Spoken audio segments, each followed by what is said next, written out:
Hi guys, welcome back to our channel. ఈ వీడియోలో మనం బిగ్ బాస్ సీజన్ 9కి సంబంధించి ఈరోజు ఎపిసోడ్కి సంబంధించి అండ్ ఇవాళ వచ్చిన ప్రోమో గురించి అయితే కొంచెం మాట్లాడుకుందాము.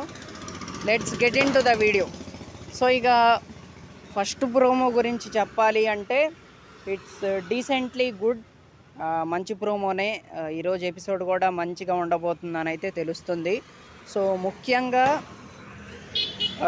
ఈరోజు ఎంటర్టైన్మెంట్ అయితే ఉండబోతుంది అండ్ ఇమాన్యుయల్ సైడ్ నుంచి మంచి ఎంటర్టైన్మెంట్ ఉండబోతుంది.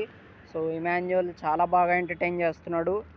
సో నైస్ అనే చెప్పాలి. అండ్ ఇంకోటి ఏంటంటే హైలైట్ అనిపించింది, రీతు వర్సెస్ తనుజ ఫైట్ జరిగింది కదా. సో అందులో మీకు ఎవరికి సపోర్ట్ చేస్తారో కామెంట్ అయితే చేయండి అనమాట. సో ఇక కిచెన్ దగ్గర అసలు ఈ సీజన్లో చాలా గొడవలు అవుతున్నాయి అబ్బా, నిజంగా అసలు. సో ఇద్దరు మాట్లాడుతూ సడన్గా అరిచేసుకున్నారు, రీతు అను తనుజ. సో వాళ్ళిద్దరి మధ్య చాలా పెద్ద ఫైటే జరిగిందనే చెప్పాలి, ఎందుకంటే లైవ్లో చాలా హీటెడ్ ఆర్గ్యుమెంట్ అయితే జరిగిందనమాట. సో అది అండ్ వాళ్ళిద్దరూ ఫైట్ చేసుకుంటుంటే దువ్వాడ మాదిరిగా ఆపుతున్నారు అనమాట. సో అలా ఇలా లేదు. సో చూద్దాం, మరి ఈరోజు ఎపిసోడ్ కూడా చాలా బాగుండబోతుందని అయితే తెలుస్తుంది. సో అది